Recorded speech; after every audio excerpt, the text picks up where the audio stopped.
兩個，有兩個得嘅定係邊個先係幾分啊？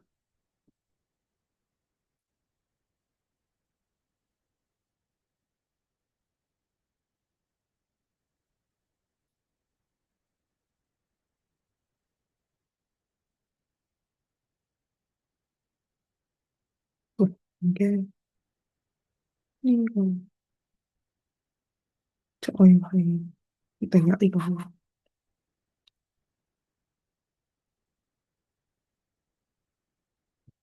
啊，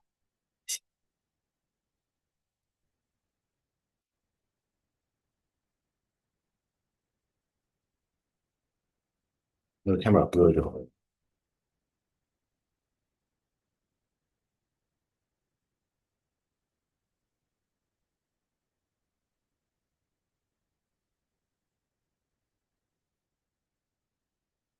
已經有人喺個 online 等緊，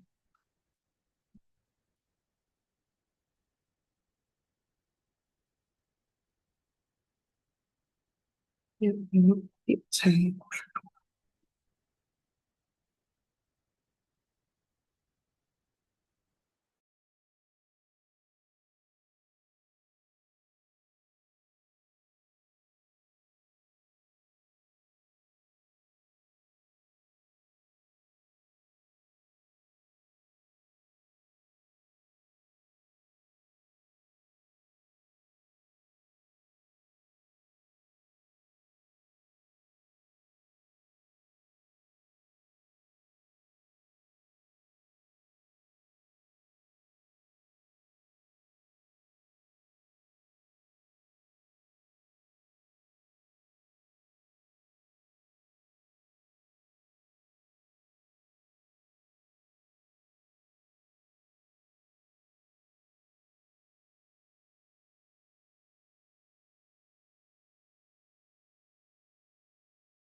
Hi everyone. Can everyone hear me?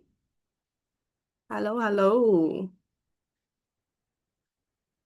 It was supposed to be a face-to-face meeting with all of you, but then because of the black ring storm, so we have to do it on Zoom. But it's okay because Zoom, I mean, it's raining now because no, we can't really go out now. So it's good that we have a Zoom today. So with the Zoom, it's around 30 to 40 minutes, and then later I will be inviting the developer from all the way from Miami to be online with us. So I'm actually browsing over him and then trying to make him to be the panelist. And then if you have any questions, just type in the chat box. I try to make everyone can be able to do to do a chat. So can everyone say hello? So I just make sure all the setting is okay before I start.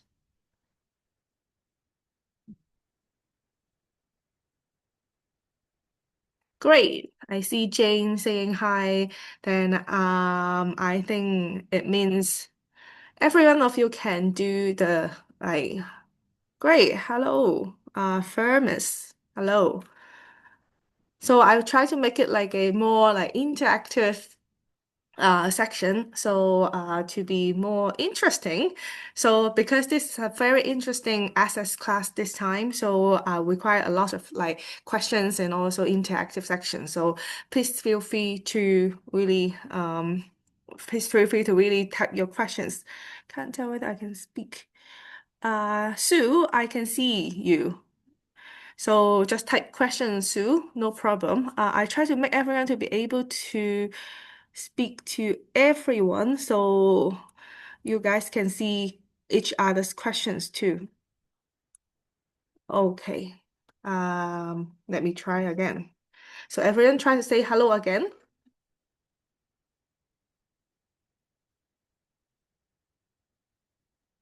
Yep, I see lots of questions now. Keep it coming. Then all set. We are all set. So great. So I will be started the presentation now, and Ian from the developer side will be online very soon. And then later on in the end, we will come back to the Q&A sections. So please feel free to raise your hand and then keep it coming. Okay.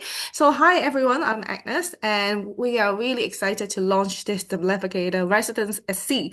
So it's so interesting that it's a freehold apartment on a cruise. And then we did a launch last 2 weeks, and it was really successful because we really do some deals because this is very new to the Hong Kong market and especially in the Asian market. But then the acceptance to this project and then also the worldwide categorization actually is very famous and on the radar in North American that side. So let me go through the slides one by one.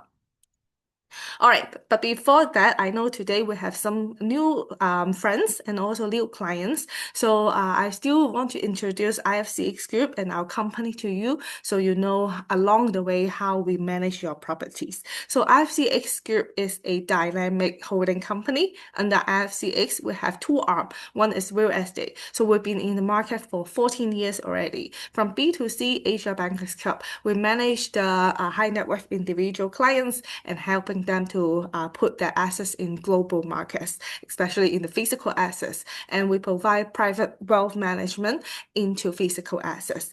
Second, we will be doing B2B, Nice Street Partner. And Nice Street Partner is one of the global master agency with selected projects only. And then we have our B2B network. So just now Sue asked about the exit strategy because we have our own database for over 100,000 people and also our clients. So we will first definitely to do the exit within the circle. And then we are not just based in Hong Kong, we have office in elsewhere, especially in Asia. So that's one of the strategy that we will build an exit, but then later on we'll talk about that later. And then we also have one-stop solution with our own team, our 100% owned and 100% operated team called Property Management Letting Company. So our company is Easy Pro. We have colleagues in Hong Kong, Vietnam, Thailand as well. So this is also make sure that you buy anywhere apartment with us, we will have our whole team, a professional team to manage your properties. And the other private equity part, it will be more managed by the chairman under the elite circle of Oracle communities. So good news that we are now invested by Black Spade Capital. Our second largest shareholder is Mr. Lawrence Ho, family office. Mr. Lawrence Ho is the CEO of Melco, which is the Macau tycoon. So I think most of you, if you're in Hong Kong or Asia, will know him. And Dennis is the Black Spade Capital CEO. And then we did a press conference in May. And then even Forbes also announced this news about IFCX being invested by Mr. Lawrence Ho. So it's been on the news. And Kingston's is still the largest shareholder, and he is the founder of CEO of IFCX. And he, most of you know, he is ex-iBanker for 12 years, and then 14 years ago, he founded Asia Bankers Club, and then also IFCX to bring all the good projects from Thailand, from Vietnam, from UK, from UAE. We are all the first pioneer to the market, so that's why a lot of media channel who really want to see what's going on with us and what's next for us. And I'm Agnes, I'm COO of Asia Bankers Club. I still handle a lot of high net worth clients, especially in the institutional deals, family office. So that's why I have a lot of higher level information. Sometimes we can share with our colleagues and clients to make sure that when we do investment, we make sure is all the money is actually going to that location. So I also manage the operations. So Hong Kong, Dubai, Shanghai, Vietnam, Thailand, we have our office. So that's why we have our own network during this Asia market. And I'm the speaker of all the expos in Hong Kong. Usually is the real estate related, and this time is about a immigration expo because UAE and actually this project, the Navigator at Sea, with there will be immigration options. You can actually buy a passport. You can top up a passport for after you purchase a unit. So that's why when we do a lot of overseas investment, sometimes it's also packed with the immigration elements here. So that's why we will be invited to speak a lot at the expo. Okay, and then I'm also the columnist at the Business Focus talking about UAE investment. If you're really interested in the UAE, please feel free to talk to us. And then I'm also the guest speaker of the UAE investment with the RTHK. So every morning, 6 a.m. So if you happen to be a RTHK fans and also, audience, you might have heard my voice sometimes. And I also have a YouTube channel to talk about like really personally invested in different country, my to do and also what I see in the market. So that's why please feel free to really subscribe. And now it's more our clients to support. But then I see a lot of other, audience. They are really interested in alternative investment. So this is our Hong Kong team, our regional team, our UAE team. We are the licensed agencies in the UAE based in Business Bay. And then we won award for different location, even UAE last year and two consecutive years. So today I will have two parts of presentation. One is, of course, the Crescent Seas, and the second will be having Ian online to talk about I saw Ian already. Hi, Ian. So I will be having you online and then to talk about that and answer the Q&A one by one. Okay.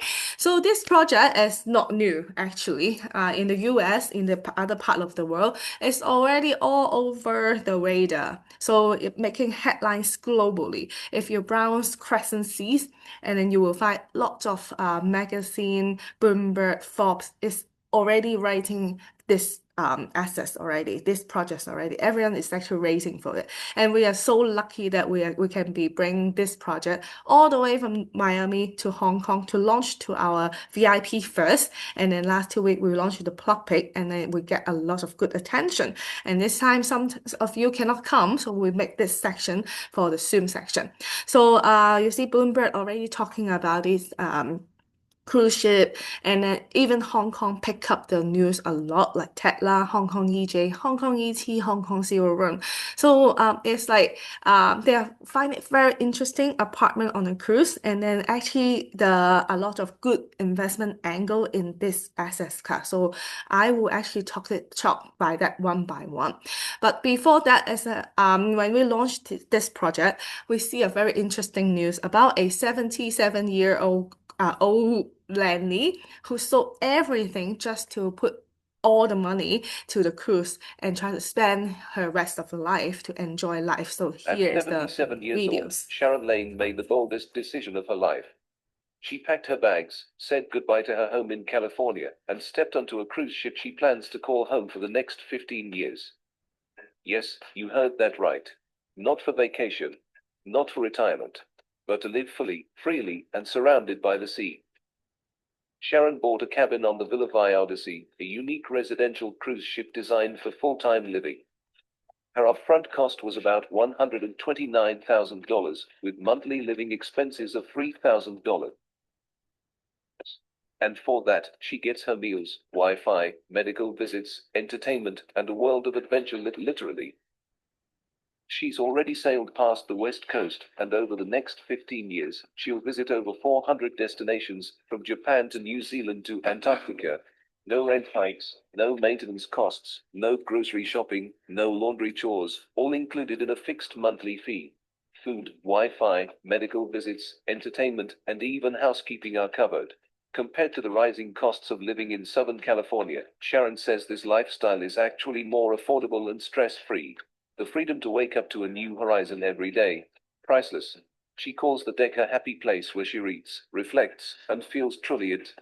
Sharon is now part of a new kind of community, people who chose a life less ordinary. Aboard the Odyssey, she's found freedom, purpose, and joy. And she's not looking back. Would you trade your rent or mortgage for a life at sea? So it's interesting to know, but then is it really exclusive to the retiree? The answer is no. And then when I do some calculation for for the money that you spend for a year and 15 years, the money you spend, you can already buy a unit freehold in the Crescent Seas.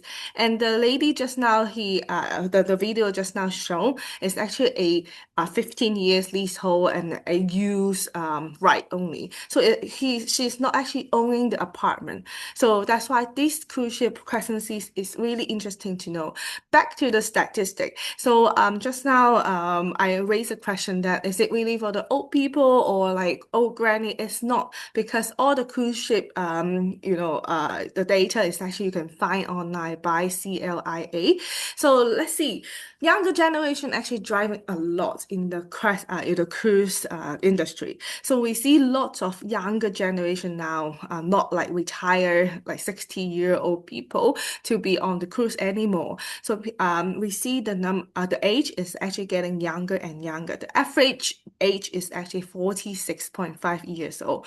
So especially after the COVID, so I see the patterns of the travel industry is actually changed a lot. People explore, like try to do the exploration trip, not just go there and take a picture and then go. So that's why the cruise experience, getting you to get into the some of the cruise ports, is very experiencing your different location. So that part is actually changed a lot. And then we see after COVID, cruise travel industry boom very fast. So the cruise passenger keep rising, especially you see the 2020 that is in the bottom because of COVID, and then they bounce back a lot. And then when we see the other industry like hotel, travel, I mean the airline, there's no such 100% occupancy rate. But then for cruise after COVID, now is experiencing over 105 occupancy rate. That's really exciting. So we also see a consistent growth over past 40 years, but then now it's actually a record high compared to last 40 years. And then we also see a 10% YOY compared to in 2024, and then that will be rebounds again. I mean, increasing a lot in the 2025. And when we dig into the China travel travelers, it's actually increasing a lot, over almost 500% growth in 2024. Almost 70% of them actually considering traveling a cruise. If you are a traveler, so I think cruise is gonna be one of the consideration doing when you're doing the planning. So 70 of them are international traveler actually thinking to be on cruise one day.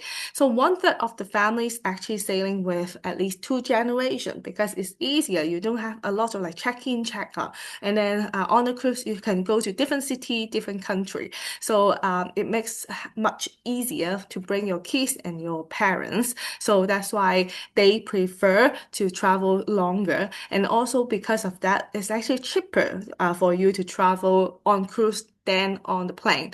So 50% the cruiser intended to take longer cruise. That's why a average length of a cruise is around 7 days. So it means that you won't have a lot of like 1 day, 2 day Airbnb type of people. So that's the reason why the cruise ship industry, the occupancy rate is that high. And also first-time cruiser demographic is expanding, and we see increasing number of the first-time cruiser. And then most of the hot location in average, if you want to travel a good ship and a good tour, usually you need to book in advance. And the statistics show that it's almost 1 year in advance that you have to book into your ideal tour. And then most cruise experiencing over 100% occupancy rate. The reason why, Ian will talk about that later, is because the cruise booking system allows people to book on the waiting list. So you can be on the waiting list. So that's why when they see the portal, most of them will wait and see, or some will wait for the last minute cancellation. Then I can get like good deals. So that's why the occupancy rate is really good. And then luxury industry actually tripled a lot. When we speak of luxury experience, it's not like we go to a Burj Khalifa and take a picture, those kind of thing. It's more really in-depth luxury travel. You will go to enjoy the food, Michelin style food. So now it's actually on a high demand. And then where do we see it? In 2022, Ritz-Carlton having had their the cruise ship, and then also it's only by leasing only. US dollar around 11K per person per week. So it's a 7 days. So one cabin you have to pay for two. So even you're traveling by yourself, you have to pay for two for a one cabin. So this is what Ritz-Carlton is offering, but then it's for lease only, and then you have to book it in advance. And then when we see Four Seasons also doing another cruise ship like luxury cruise experience for their client, and this cruise ship will be started in 2026, which is next year, and then the budget is actually double for a week per person. So we see the number when we calculate is really attractive for a investor if you own a cabin. But then if you're going to these experience, you have to pay this amount to be on the luxury cruise. And also it's also per for lease only, and then cruise ship is relatively small, so it cannot cross Atlantics. So this is also one of the reasons why people now doing a lot of exploration trip with a right size cruise ship. So if we're talking about if when you buy a unit on the cruise, so there's only two in the in the market. So first is called the World. This is actually 23 years ago, and then it's still operating and running really good. And the network there is most of them are billionaire, and they're very close community. But then there will be second-hand market. So I think they launched in 2002 at around 1,200 per square foot, and now as of last week, they sold a unit at 5,500, and there is actually a open second-hand market on a lot of portals, so you can actually browse over and see what is the latest market price right now. So this is a cruise that you can travel around the world. But one thing to note, one really important thing to note is the operation team of this The World is a long-listed cruise company as a independent company who running the cruise. So I will tell you later why I have to highlight this point. Another cruise is Elysia, and then selling very expensively. 12K USD per square foot. And then it's also a small cruise ship. It cannot travel Atlantics and also operated by a independent company, a operation company. And then our cruise, the Navigator Residence at Sea by Crescent Seas, launching now and then completing in 2026 is in refurbishment. Now it's selling at 3,500 USD per square foot only. So when they see it per square foot compared to these two ships, it's actually have a lot of potential. But our whole operation team is actually by Norwegian Cruise Line, a listed company, and then we get all the economic of scales from fuel, from docking rights. So that part I will be in depth talking about that afterwards when we talk about the cruise. So for the developer, it's called Crescent Heights. The developer at the beginning they built on land. So they built on land for 50 years already. So they do a lot of iconic past project in New York, Miami, mainly in the US. And now they want to build something on the cruise, which is the freehold apartment on cruise. The developer is still the same team, which is the Russell Galbert, a billionaire in the US, based in US, and the developer called Crescent Seas. And the chairman of the Crescent Seas called Russell Galbert. Everyone can search him online. He's a very reputable person and a businessman, of course. But then he also in the cruise line, I mean, for a lot of years. And he is actually board director in the Norwegian Cruise Line, and now is the executive director at the Norwegian Cruise Line. So with his power and also his the experience in building something spectacular, so he be able to pull this out and then make sure that everyone can enjoy this investment. So the reason why we meet Russell because of actually the Backspace Capital Network. We tap into the network, went to the NetStat, and then Russell Galbert actually flew Kingston all the way to Miami by his private jet, very jealous, and then to look at this his all the project and also the things that he's doing. And then also with Mr. Galbert's background, he actually really powerful to invite Texture Brown, which is the CEO now of Crescent Seas, and then it's also on the press release already. It's actually a big news because Texture Brown is the Dream Cruise ex-CCO and then also the ex-CCO of Four Seasons Yacht. So they make sure that the whole Crescent Sea is running by a very experienced team, by cruise line, by luxury line, and very relevant people. So Asia Bankers, we are very honored and happy that we are the exclusive distributor in Asia, and then we are actually our colleagues in Dubai is actually really excited to see this project as well. So this is the team. Ian is on the call now, and then later I will bring her online and say hello to everyone. And then we have met with different person in the team and very professional team.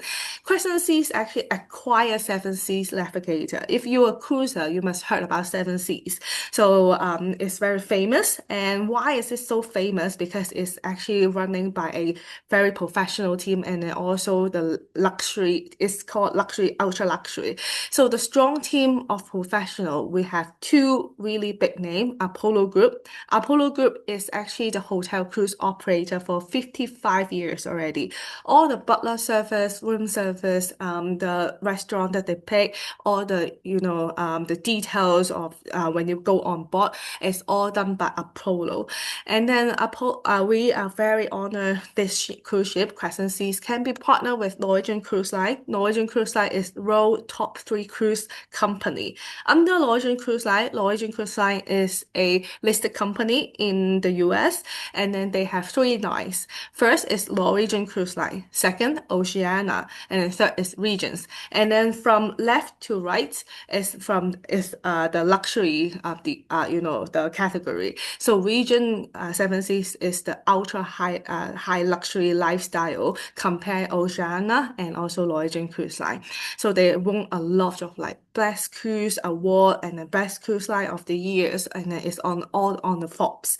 And under Norwegian Cruise Line, there are Seven cruise. So Crescent Seas acquire Seven Seas Navigator, and then we will refurbish it into a brand new interior design and also a lot of good updates in the cruise. So how luxury and how ultra high luxury they are actually offering right now. This cruise ship is already running on the on the sea now, and then assuming a 65% occupancy rate, so meaning that if a month that you can actually rent out for 20 like nights, you are actually getting 320,000 Hong Kong dollar per month. So this is exactly the Seven Seas Navigator is actually offering currently before refurbishment. So I give you a ideas on if I own a ship or I go to Seven Seas Navigator for leisure, how much am I going to pay for now?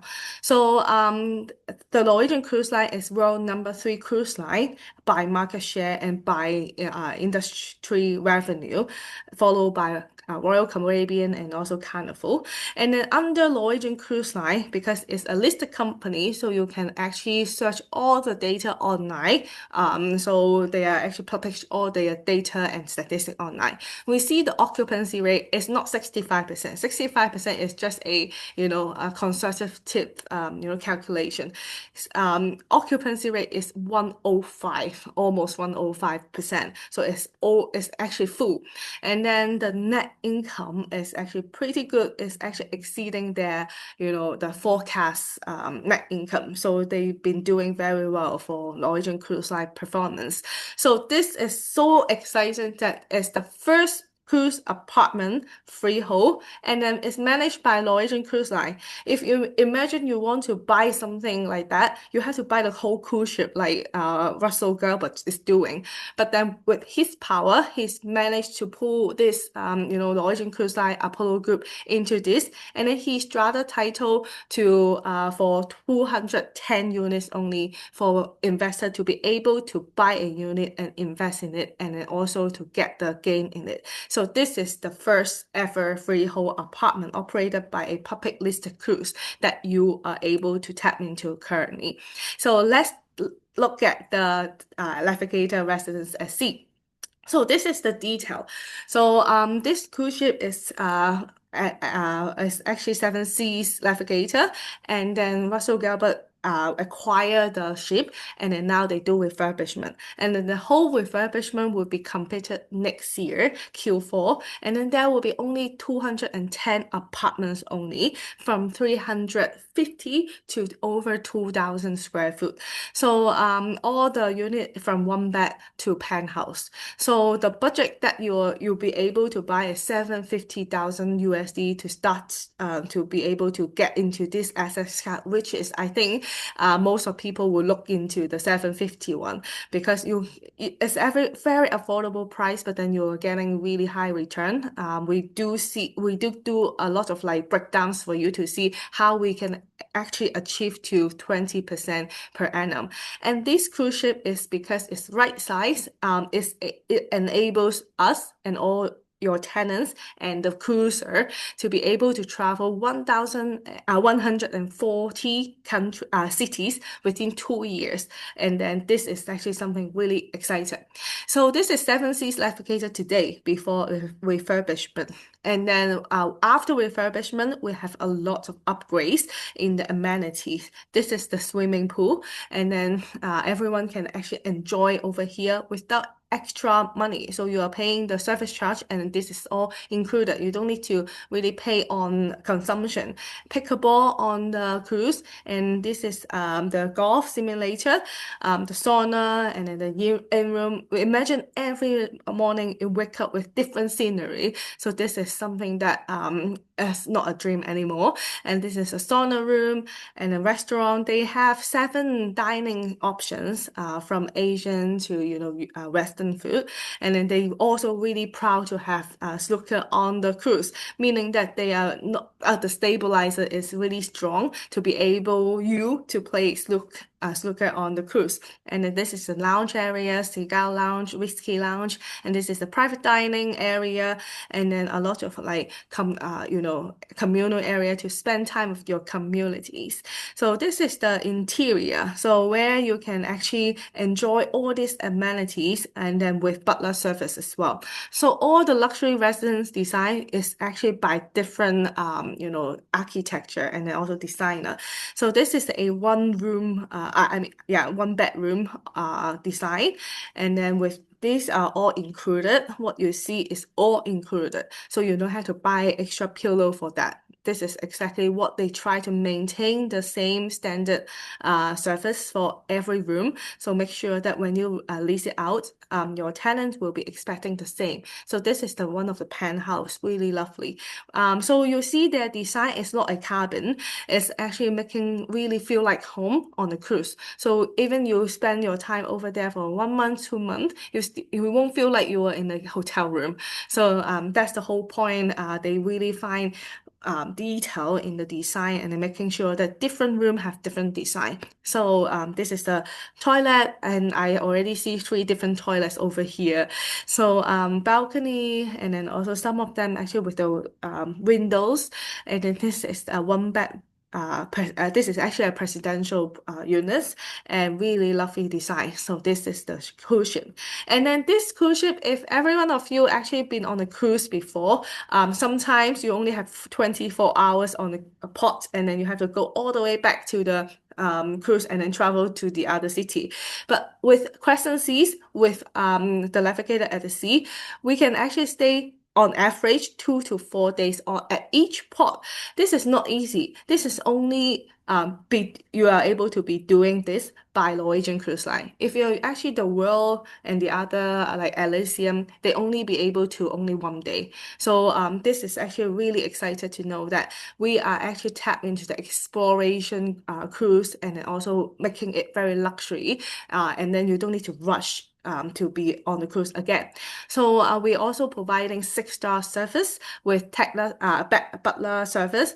They will help you to plan all the excursion exclusively immerse local experience with this 2 to 4 days spending time at the local city, and then to enjoy the local food. So the butler service will make sure that you are really well taken care with the food, with your transportation. So it's actually a cashless experience. So you don't have to put your do the cash calculation. Everything you can do on mobile app or your credit card. So it's quite easy for us to really spend time on a cruise.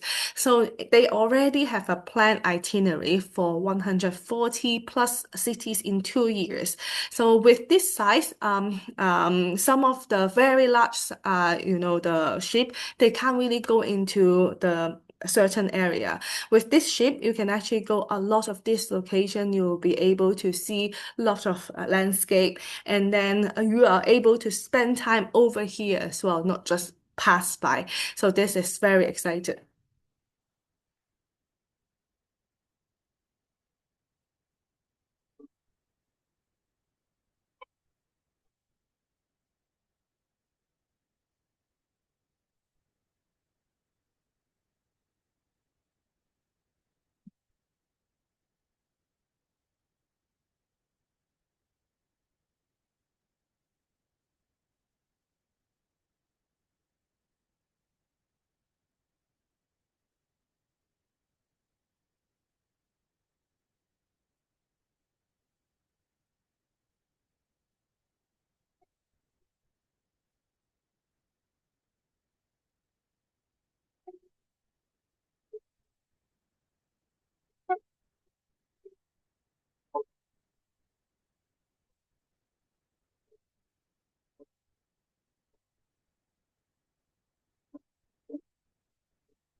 I know there's no sound, but then this is a video to show you the cruise ship can be sailing to different part of the world, and it's really a world cruise. Not they are able to cross Atlantics and also cross different city. So these are all the country that you are able to get into. Great. So this is not just we love it or like a traveler loves it. It's actually on the statistics as well. So exploration cruise is now on high demand after COVID because everyone feel like life is short, so they really want to experience like really in depth, not just to get a good food only. So they want to make sure that they explore enough to tell their next generation. So most ship sailing are actually small now is actually sailing small and mid-sized ship. So to make sure that they can cross Atlantic, but you can't be too small because if too small, then you cannot cross Atlantics. So now with the Crescent Seas, this size is just right to travel around the world.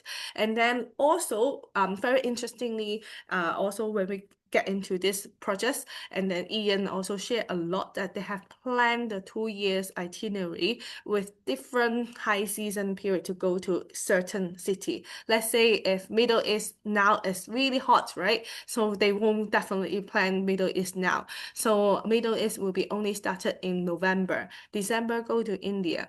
And then January go to South Asia. So making sure that your whole journey is on that location's high season. Meaning that if you invest in this apartment, there's no low season. What does that mean by that? Let's say if I have an apartment in UK, a student accommodation area, then your low season definitely will be the summertime when people go out, right?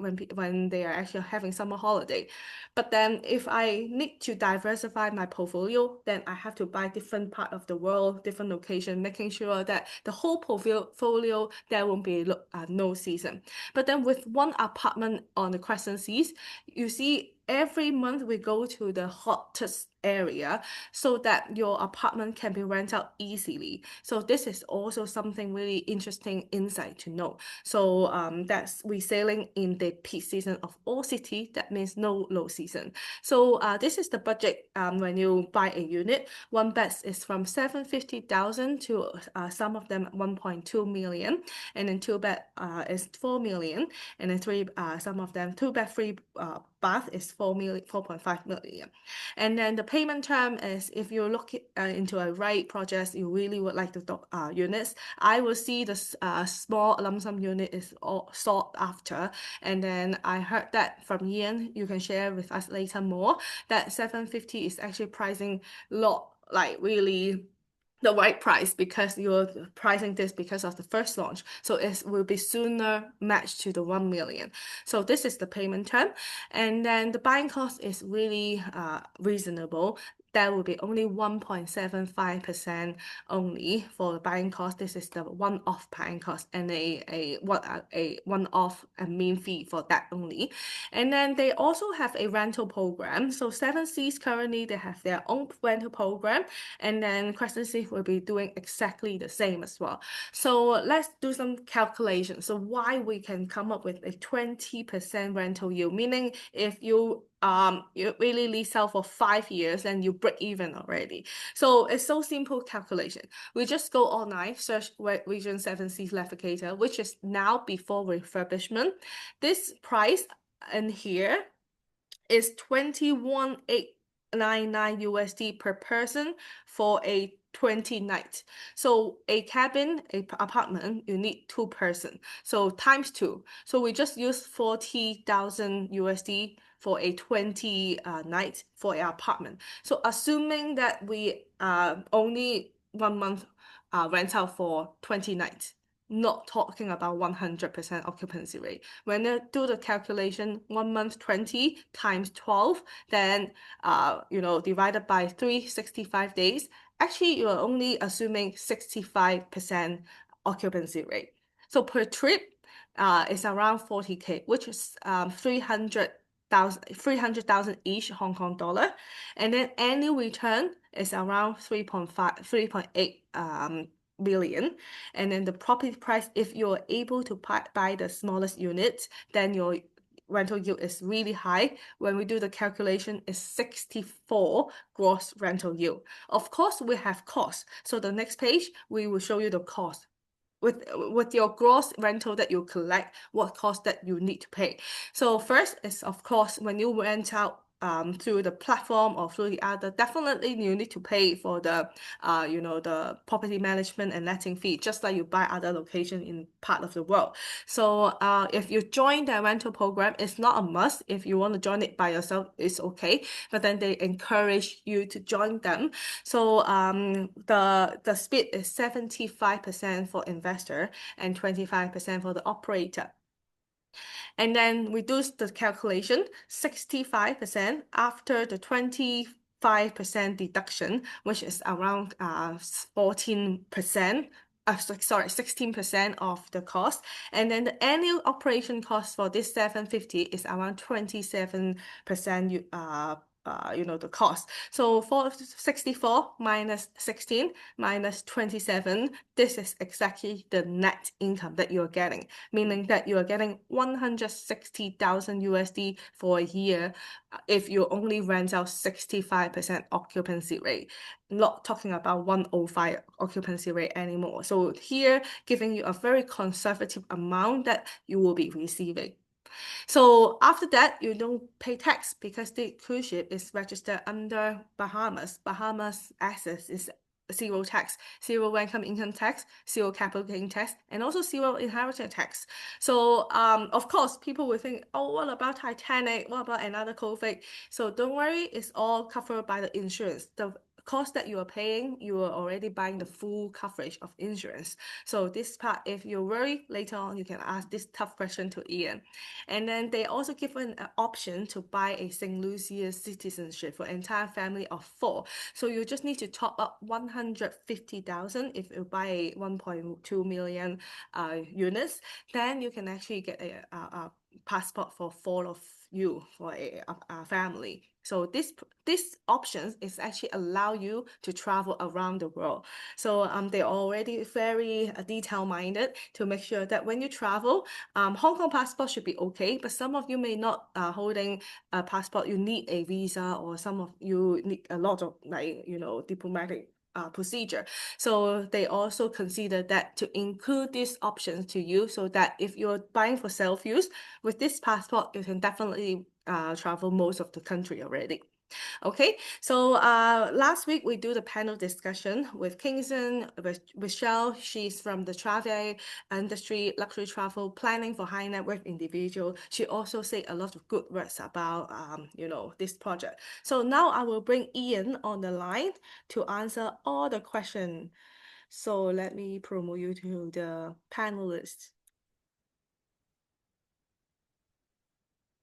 Hi, Ian. I think the audience can see you now. Hi, hi. Hi, Agnes. How are you doing? Hi, how are you? All well. Every time I see your presentation, I feel like buying another unit. Thank you so much. That's such an exciting presentation. Don't buy a unit. We don't have enough stocks. Only 210. But yeah, I know this is I think we did a very good launch in Fullerton, Hong Kong last Hmm. 2 weeks. And it is so good, that so lucky that it's sunny day. Now it's black rainstorm. So you've I been seeing know. ups and down, the weathers.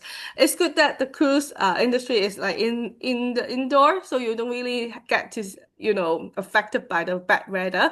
But then, yeah, I see you have a lot of planning for your itinerary, which is really good because it makes low season. But then back to the reality, because when we today have a lot of like really serious investor who look at the numbers. Of course, we do calculate all the number before we get this project. We already see and due diligence lots of them already. We'll be in the chat for long.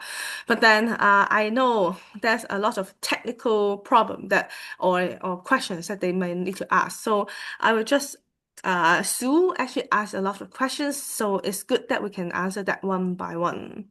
So Yeah. how do we exit once we bought the unit, and then how much commission that you had to pay, and any idea of liquidity, because this is unique, but then because of the uniqueness, we also have no knowledge about how actually we sell. And you may actually share the world resell number and also how they do the resell. So I think that's a great question to ask, if I may say, because everybody wants to know how can I exit, what are next steps and so on and so forth. So it's a very fair question to ask. Um, it's very similar. The cruise ship is just like any other, residence property that you buy around the world. The network works with the developer, the network works with other agents, and so on and so forth. What we do as a company, we work with four pillars. Our first being real estate brokers worldwide. Second, we work with travel agents worldwide. Third, we work with, yacht brokers worldwide, and fourth is with bankers. But besides that, I think our biggest pool of rebuyers are going to come from the clients who are the rental program, because when they come on the ship and they understand the quality, they understand the value that they are saving money on if they want to do it for a longer time, then they line up and they make sure that they want to buy a unit on the ship. So I think you're going to see a lot of people over there. And I agree with you that, there is no statistics as such because it's such a new and exciting place that it is. But one statistic we do have, actually, I'll share with you two statistics. One will be of the residential cruise called the World. When buyers bought it, they bought it for 1,400, 1,500. Some bought it for $2,000 a square feet. They finally, right now, the world is retailing at 5,500 a square feet. So that already tells you that there is a high demand for a project like this. A second statistic, and I think you covered that in your presentation, is that the cruise industry has been growing at a very exponential rate. People are understanding that this is a project that you want to go and you want to travel and you want to enjoy the world, and they see it of a much more greater value. So I think, that itself is good enough comfort to know that there is an exit plan, there is a way of being able to walk out in case you do need to. But the way you presented it, Agnes, I personally would never want to sell my unit because it just makes such great sense in terms of so many ways.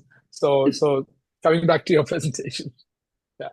Okay, so how do I rent out my hotel unit? Only through you, right? It's not only through us. You can ha it's optionals, but then with them, So it's easier. yeah, true. So what we do is we work with another company, the Apollo Group, whom you introduced. They've been in the cruising space for the past 50 years. They have taken care of some of the top cruise liners. They currently are taking care of Regent, Oceania, Four Seasons, Virgin, Cordelia Cruises, and many other cruise lines. Uh, we are creating through them an actual cruise domain which will work with the travel agents around the world. So when you show that beautiful picture of a dollar cake and you said 25% is the charges, we use that to incentivize our travel partners worldwide to sell Crescent Seas. And so Crescent Seas will operate just as a cruise liner through our third-party company, which is with the Apollo Group. And when we do that, the ship, which as you were sharing of the occupancy and all, I think that's absolutely manageable when we do that. We have a strong distribution system. I think it's good to have a good brand, but it's really important to have a good distribution system, which is also what we will have in Apollo Group. Great. And then who handle day-to-day management? I assume we answered that question already, Apollo Group. And then who set the price for the hotel units? What influence can I have over the price? Do I have the right to set my price? If yes, then how can the branding of the hotel can be monitored to be consistent? Correct. So I think you, of course, have the option of setting your price. That's your unit. You can absolutely demand what you want. However, the way we will make it is really easy. We don't want you to get into the ring. If you want to, of course, but we would prefer that you don't get into the day-to-day of the price and so on and so forth because it's a pretty complex affair. It really works in demand and supply, like operating a hotel, operating an airline, or operating a cruise line. And so we've got a dedicated team that has an incremental price as you go closer to the sale date. And that team will be working on choosing the best price for the best what do you call it destination and the best time of the year. So for example, while ships are in May, August, September, and October in Europe, August sometimes is a great season. September is a great season. Now, October may not be the best. So, we will strategically plan the pricing in such a way to be able to, give the clients the best yield on average.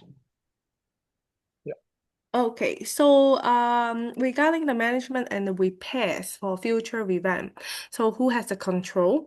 And then do they have ownership committee situation for them to really fairly handle that? And then also the management company call the shots, or who chose the company management company? Do they have control over that? So this is a very good question. So the ship is finally going to be controlled by the HOA, the Home Owners Association. And we have contracted Apollo and NCL to take care of the hospitality and the operation of the ship and all of these things. That being said, the HOAs are the ones who call the shots. But they are the final say. They decide where the ship needs to go in terms of the itinerary. They need to decide what needs to be done and so on and so forth. But meaning sometimes one can feel, hey, maybe the HOA is not qualified to do a decision and so on and so forth. Maybe they're not the right technical people. They may not be able to take the right decision.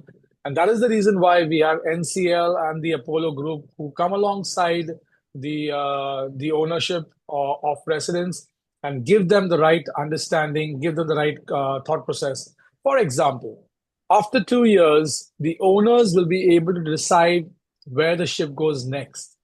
That being said, we will come alongside, the team will come alongside and say, hey, you can't go to the Caribbean in the month of June and July because that is hurricane season, or maybe on the coast of India during October because that is rainy season. So we will give those sort of insights and come alongside the team and decide what is required to be done. So I think it's more of a togetherness rather than, I have the control and you have the control, but everything works in the best interest of the ship. I hope I've answered your question, Agnes. Okay, so also this is a good question that with a hotel, usually with a license, right? So is it the sea do you need a license to run as a operator? I'm sure that Norwegian Cruise Line is doing that. And then they're asking the tenure of the current license and then also what will happen after this tenure ends. Okay, so that's a good thing. I think you're talking in regards to the tenure of the The license, operator, I think the the operator, yeah. the NCL and Apollo crew. Yes, yes. Okay. Yes. So we have contracted both of them. And interestingly, meaning, NCL is a public listed company. And in my years of experience, I have always seen contracts that are 2 years, 3 years, 5 years, and very rare cases, 7 years. And that just tells you that, how much trust that any company has with another company. If it's really strong trust and relationship, they do a 7-year contract.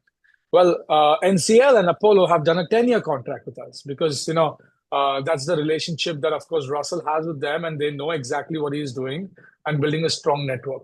So we would have a 10-year contract, renewable if intended by the HOA after the 10 years without any challenge. Great. So how do they receive the hotel fee? I'm the management going to net off all the management and utility, and then and would the remission be made directly into the bank account in Hong Kong? So ideally, we keep that two separate points. One is the payment of the HOA because that goes to the homeowners association, and the income of or whatever you want to call it, a rental fee that comes to you goes directly into the client bank. So we would remit that to the client bank, and then the client would then remit it off to the HOA, which is at their bank account. That being said, we are looking at systems to make the transaction more easy.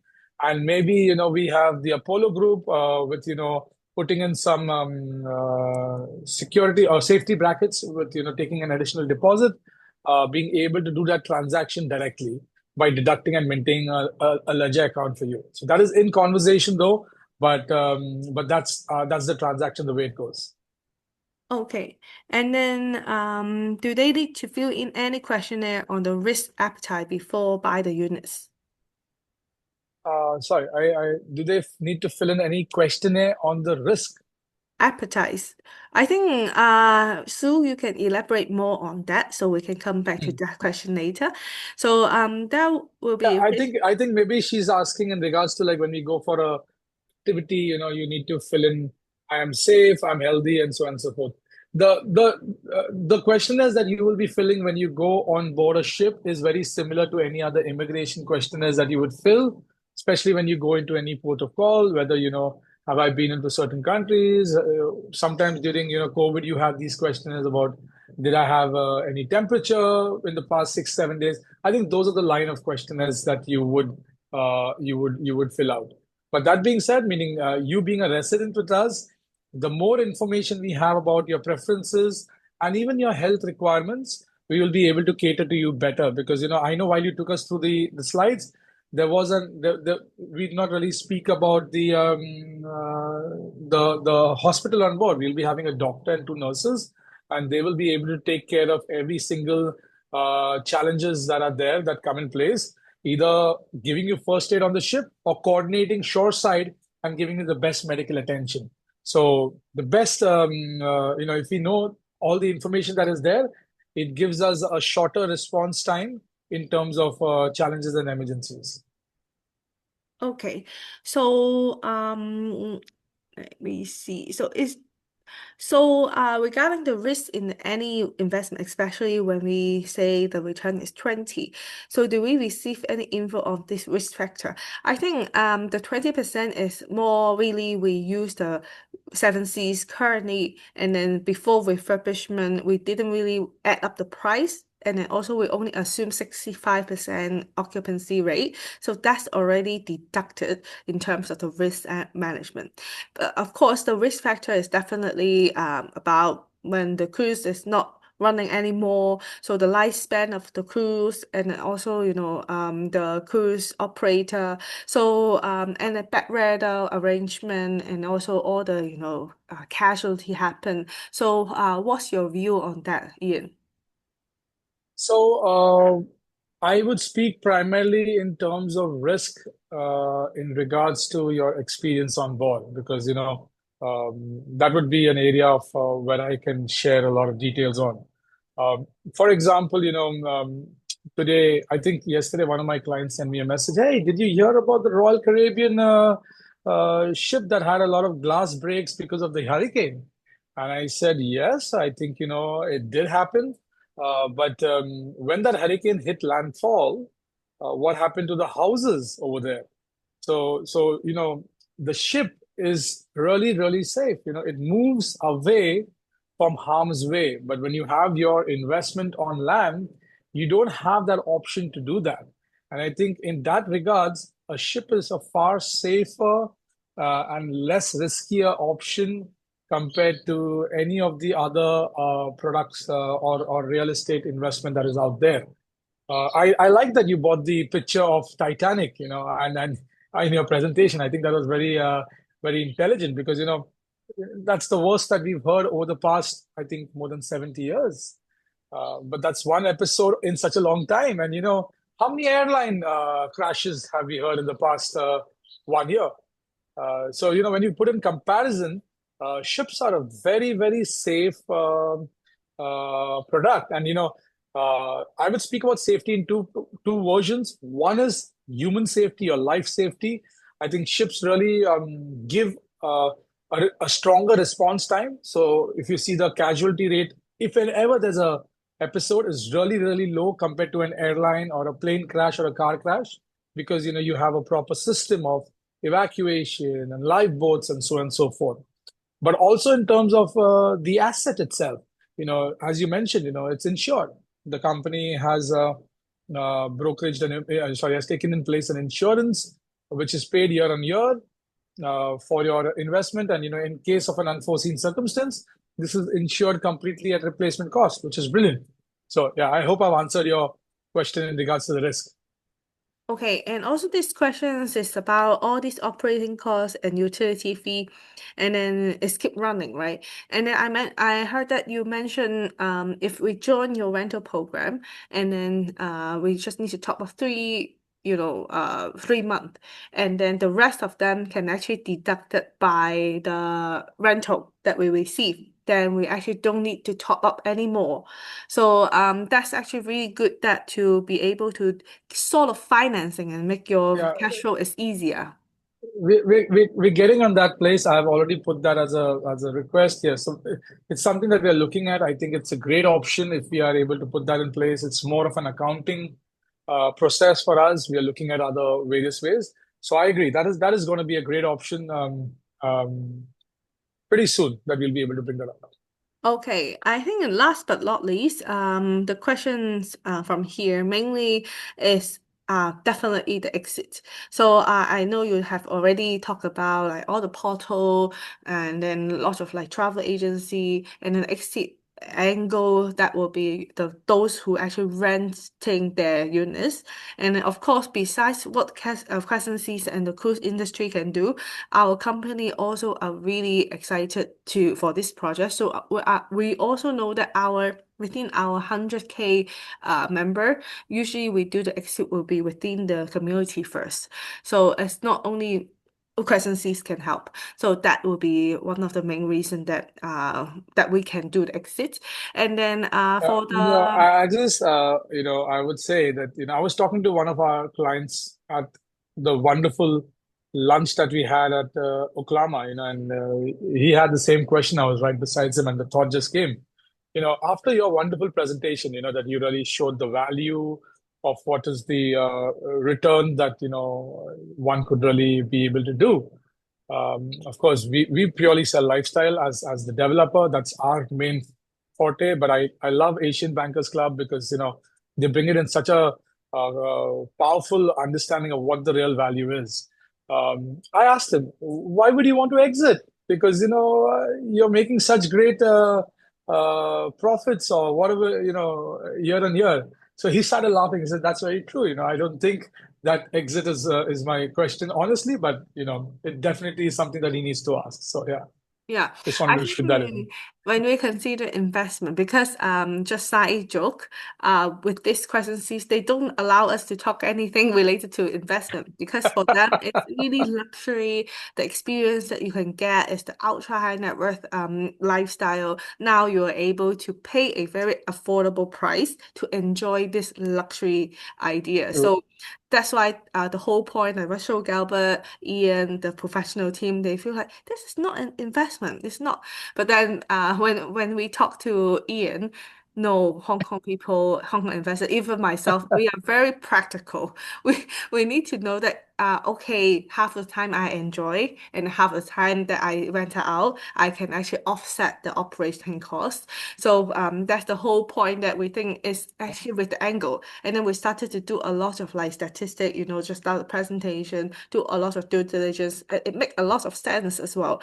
So back to Yeah, the but speaking about numbers, Agnes, because yeah. I like that you brought this topic up, and that's so true. We really speak about a lifestyle investment because that is really what the product exemplifies. But because you're talking numbers, let me say something very important. And I love the slide that you bought when you showed about the world, that $5,500. You showed ULESA, which is between ten to $12,000, and then Crescent Seas at $3,400. But here's the secret that I think you may have communicated or people may not have noticed. The no balcony rooms or the ocean view rooms, those rooms at $750,000 is not at $3,400 a square feet. We have it for a very limited time, especially for your region, at 2,400 or $2,500 per square feet. So I think that's a real steal to do. The actual value of that unit is around $1 million.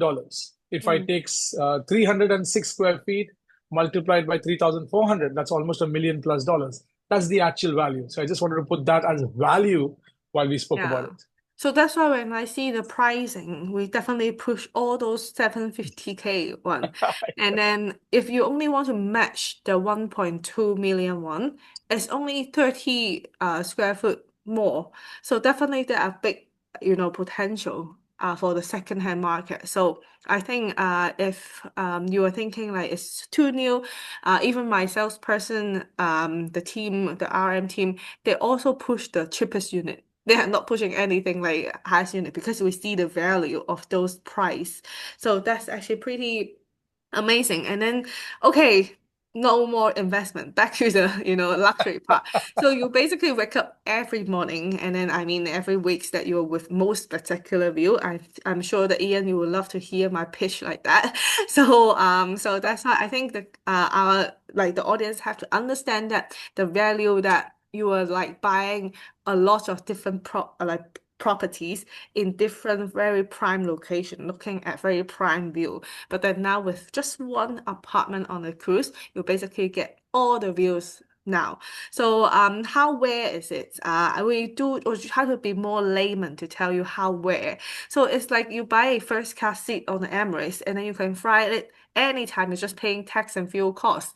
And then if you don't want to fly, you can actually rent it out and then and that's it actually belong to you for whole Emirates line. So that's how where you're actually buying into. But it's actually not a new idea because in 1987, so these news is actually really famous. If you search him, you can definitely see this American airline got into trouble. What I mean is they really offer this lifetime air tickets to sales. And then this guy who see, wow, this is really excited and really rare. So he flew over 10K times and then causing a loss for American, airline. And then they need to buy it back from this guy with a big gain. So this is I think, really history and then it would never repeat that again. But we are not saying this is actually the same what happened with Crescent Seas, but then the rarity will allow you to be able to gain as much as if it's rare and then the market price is on you, so you are the one who rule the price, and then because there won't be competition. But then I see there will be more and more similar product coming in, but you need a really big operator professional team to run. I when I see in the market like the World Elysium is already on the market, so it's not new anymore. So meaning that there will be demand. Sometimes too rare, meaning no demand, right? But then we see the World Elysium Four Seasons, Ritz-Carlton is doing that already. So that's the demand, and then try to catch. But then the supply and demand is way unmatched. So that's the whole point about the whole idea. So this is more a travel, basically. I would say it's really where that if I'm in the real estate industry, I see this is a trophy assets. So basically, when you can see the prime view, if you want to buy the same in, London Zone 1, Vietnam District 1, Hong Kong, the Peak, in Thailand, you look at the river. It's actually cost you way more if you want to get all this view first. Second is you don't get the net return for 20%. All the trophy assets in the prime location, usually around 2 to 3%. Best is 5% only. So the combination of trophy assets and net return, I never seen it in other real estate. Actually, when we do 10 over 10 countries, we don't see any trophy assets can get anything above double digit for the net return. So that's why the whole, I mean, in summary, Asia Bankers Club is not just to ask you to enjoy life. We ask you to enjoy life and earn money. And earn money to be able to enjoy life. So that's why we really look into the number. That's why this is actually really good assets class that Kingston have to fly all the way to Miami to meet Russell Galbert, to meet your team, to really understand the product. And then now we are also. So that's the end of the presentation. So I see no Uh, more questions, but do you there, have any more to Agnes, there are add? two, there are two questions. There are Yeah, two questions over here which I see, which I think are really good and yeah. are definitely worth answering. One Okay. is what happens in case of delays past Q4 2026? Very valid question. I think, to our advantage, the ship is already sailing right now. We have already booked the dry dock schedule for 54 days. I've been in this industry for the past 23 years. Nobody does a 54-day dry dock. We are spending a lot of time, a lot of money a lot of effort to, refurbish the ship to the way we want it to be. That is on schedule. That cannot change because the parameters are already in place, which means to say the ship is in place, the dry dock schedule is picked up. Had the ship not been in place, that would be a challenge. That being said, there could be a buffer of 1 week where there could be delays. Why? Because hey, the electrician team could not figure out something, or something went plus or minus. So we have a week and a half, 2 weeks of buffer. But keeping all of that parameters in mind, we are absolutely nail on December 2026 for the ship to come out. So that is I hope that can bring you clarity, because all of those procedures are in place at this point of time. Second question, should I intend to spend 50% staying in my cruise apartment and rent out 50% of the time? Which time period varies year on year? Do I need to know how long a notice do I need to give to the management company to ensure that they can help me handle the renting out? So, very wonderful question. We would love that you spend 50% of the time on the ship and 50% of the time you rent it out, because that is the ideal structure. You will be able to offset all your costs and yet enjoy the cruise in your own house, traveling around the world for life. You need to know that you need to tell us as soon as possible that you plan your travel. What we've been able to realize is that most travelers, when they travel on voyages around the world, they have a booking window of 9 to 12 months, which means to say the earlier you let us know that, this is the time that you plan to travel in 27, this is the time that you plan to travel in 28, we can keep your unit on inventory available during that time, which helps a lot in terms of securing your year-on-year yield, if I may say so, in terms of the rental program. But definitely, the earlier you let us know, the better it is. And again, to answer, which time of the period varies, honestly, because we are a cruise ship, we travel around the globe. Every itinerary is exciting. My recommendation to you, and I'm presuming that, the primary reason you're doing this is because you really want to explore the world. You want to, take a retirement and you want to explore the world and see different destinations. So choose the time of the year based on the itinerary that pleases you. Because for the others, there is a clientele out there, and that is our job to, meaning Apollo's job, to be able to take care of, the system and make sure that, your unit is on rental at the right time. But, when we look at the current bookings for Navigator, which is currently on the world cruise right now, and it's been for the past 10 years, it has been fully sold out all year round, no matter which destination it goes to. Okay, I think they have how many units have been sold at the moment, how many of them are one bedroom, and how many of them are two bedroom. So just on our last event with Hong Kong, we had, or maybe Agnes, you take this question, because I think that's a good question that it comes straight from the source market itself. Okay, so yeah, back to the numbers. So I know US already oversubscribing because lots of people on the radar. So but for Asia side, Hong Kong is the first stop only, and then we only get 10% of the units in Hong Kong launch, and then probably in the Asia launch only, and then most of them actually buying the one bedroom. So the one bedroom, the 751, I don't think we have much left because the gap between one bedroom and one bigger size room. So basically there are two units of one bed. One is 308 square foot, another is 350 around. But then the price difference is much different. So 750K for a 308 and then suddenly jump to 1.2 and then only 30 square foot more. So that's why our Hong Kong client who do a lot of calculation showing that I want to get the cheapest unit, get the highest rental yield. So I think most of them actually getting the cheapest one bedroom. But then I heard that the two bedroom in the US side is actually really competitive. It's not easy to get. I will see probably the US citizenship or also the cruiser industry will be more popular, and also they understand the project because the world is already in there, so they understand that. So that's why they don't mind getting a bigger unit. So I will see the preference between Asia buyers and the Western buyer is different. But then I think because this project is only 210 units, so that's actually will be really quick to sold out. What's your plan, Ian? So I know the next will be in Dubai and then already launched in Spain, Europe. So what's your plan and what's your estimation for the sold out time? Okay, good. I'll just come to that question. That's a good question that you asked. Of course, we had an event in Marbella and Madrid in Spain. We had a couple of events in Miami itself. We've been in Asia with Hong Kong.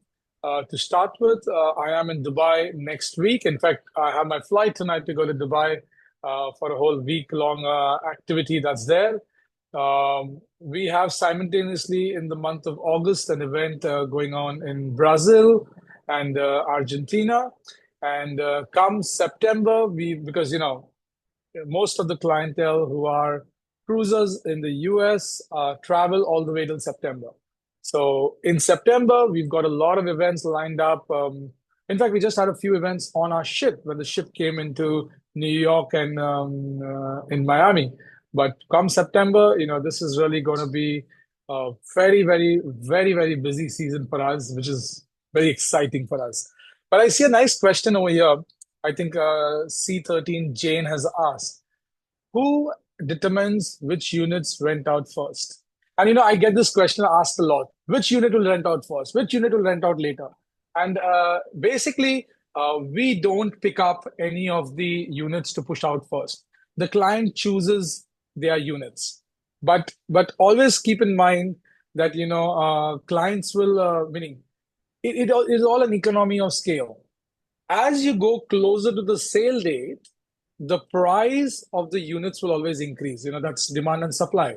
Because, as we start to see more and more bookings, we start to increase more and more prices. So if you have a very popular unit, you may be picked up first instantly, but you may not have the price increment because the price increment will happen for another unit later on. So keeping all that in mind, what I think is that the average to scale works out to the best, in terms of the product purchase that you have. But the client who is looking at traveling selects the unit. We don't select it. We don't push it out. We have the option available to all travel agents around the world. They have, like I mentioned, we've got a very robust distribution system where every travel agent around the world will have access to our booking platform. They can log in on the system, they go into the system, and they are able to purchase a unit for their client on the system itself, even apply the payments instantly. So we make a very strong distribution system so that clients can basically purchase the units.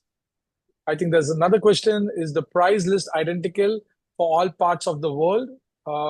Meaning, Not at all. okay. The rental program, I think, yeah, not at all. The price list completely varies, and each place in the world has a different yield. The Baltics may have a higher yield compared to Europe. Certain parts in Asia where we create newer destinations have more demand, so we have higher yield, and this is all measured. So the system that we use is used by many cruise lines worldwide, and right now it uses a lot of AI to analyze which areas, which units, which itineraries in our system are having the highest demand, and so we increase the prices over there. So there'll be a whole team in Apollo that will be working, to make sure that you have the best price yield for your unit. There is only one goal for the rental program: to have 105% occupancy. That's it. There's only one goal. Yeah, I think Jane means the purchase price. Okay. No, right now, see, we are a global product. The purchase price is exactly the same worldwide, whether be it in the US, whether be it in Asia, whether be it wherever. The price is 100% the same, not a cent here, not a cent there. Great. So I think we answer all the questions and really thanks Ian to be online. And I'll see you tomorrow. this week again in Dubai. We are discussing the Crescent Sea strategy in Dubai. Yeah. So don't miss out because really lucky that we get the global launch in the Hong Kong station and then Asia, I mean Hong Kong be the Asia first stop. But of course, definitely we'll be bringing to other part of Asia as well. So don't miss out all these like good units. And then any question, ask our colleagues because we are all well trained by Ian already. So we make sure all the numbers make sense. But really welcome good questions. So we are now Yeah. giving you all the doubts and all the the statistics. So make sure that your purchase is all like really under your your preference and make sure that you're comfortable with it. We are available, Agnes, to come alongside your team. This is very doable. Anytime you feel that you need to have this call, Yep, let me know. We can always make sure that this happens. But yeah, great. really appreciate this setup. No problem. So thank you everyone and stay dry. It's very heavy rain right now. But thank you very much and happy weekend and hopefully good weather again. See you. Thank you, Ian. Bye bye.